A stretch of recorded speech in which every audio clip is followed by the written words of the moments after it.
All right, listen up. Because if you're a nursing professional in West Bengal, this is big.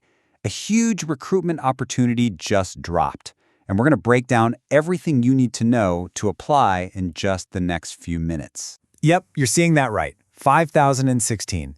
That's how many positions the West Bengal Health Recruitment Board, or WBHRB for short, has just announced. We're talking about a massive chance for anyone wanting to build their career in the state's health system. So, what's the job? It's for staff nurse grade 2. And in this quick explainer, we're going to cut right through all the jargon and give you the straightforward details on who can apply, how they'll pick people, and what you need to do to get your application in. Okay, so who's this for exactly? Well, these 5,000 plus jobs are split into two groups. You've got 2,436 spots for nurses with a general nursing and midwifery, or GNM, qualification. And then a slightly larger chunk, 2,582 jobs for those with a B.Sc or a post-basic B.Sc in nursing. And let's talk money, right? The pay. You're looking at a starting salary of around 39,500 rupees a month.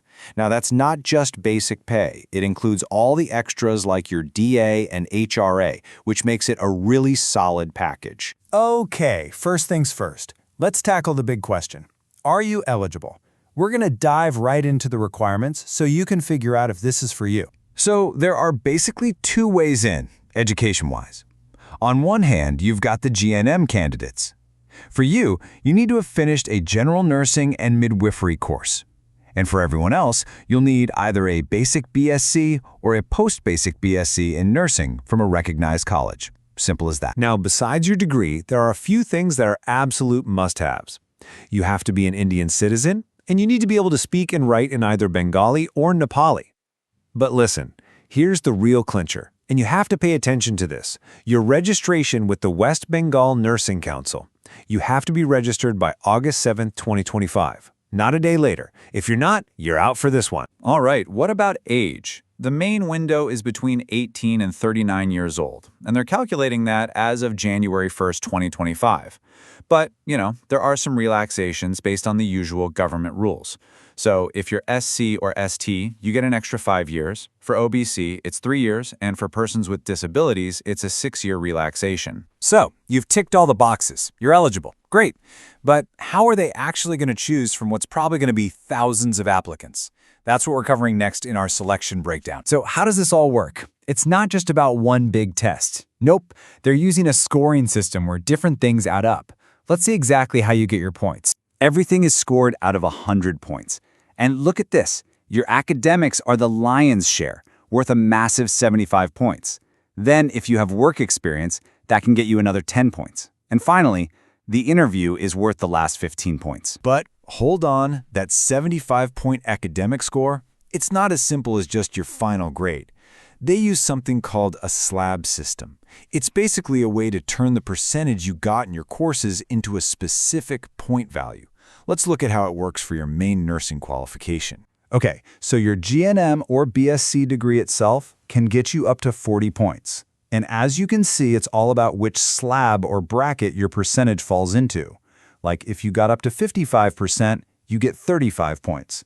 But if you scored 75% or higher, boom, you get the full 40 points. And that's not all for academics. Your higher secondary exam scores also count. That's up to 30 points if you're GNM or 25 if you're B.Sc. Got an MSc in nursing or a clinical diploma? That's another 5 points for each. And just a reminder on experience, you don't have to have it to apply, but it's a great way to add a very handy 10 points to your score. Okay, so you know if you're eligible, you know how they score you. Now for the part where you actually do something. Let's get into the step-by-step of how to apply online. The whole thing is done online, and it's pretty much these 6 steps. You're going to go to the official site, which is hrb.wb.gov.in. You'll register, log in, and fill out the main application. After that, you upload your documents, pay the fee, and hit submit. Oh, and definitely print a copy for yourself when you're done. Okay, here is a pro tip, and trust me, you do not want to ignore this. It's a small technical thing that trips a lot of people up. If you have, say, multiple mark sheets for a single degree, you absolutely have to combine them all into one single PDF file before you upload. Don't let your application get thrown out just because of a file format issue. We're in the home stretch now. Let's talk about the stuff you absolutely can't forget: the key dates and the fees. Get your calendars out right now. The application window opens at 10 a.m. on August 13th, 2025, and it slams shut at 2 p.m. sharp on September 3rd. That's not a huge window, so you really want to be ready to go. What about the fee? It's 210 rupees if you're in the general or OBC categories. But good news, if you're an SC or SD candidate from West Bengal or a person with disabilities, you don't have to pay anything. The fee is completely waived for you. And look, we'll leave you with this last piece of advice, and this comes straight from the official notification. It's a direct quote. They're telling you, in your own interest, apply early. Don't wait till the last day. You know how websites get jammed up? You really don't want a server crash to be the reason you miss out. So that's the whole shebang, your complete guide to this huge WHRB staff nurse recruitment. We've laid out all the facts for you. Really, there's only one question left to ask yourself. Are you ready to take this next big step in your nursing career?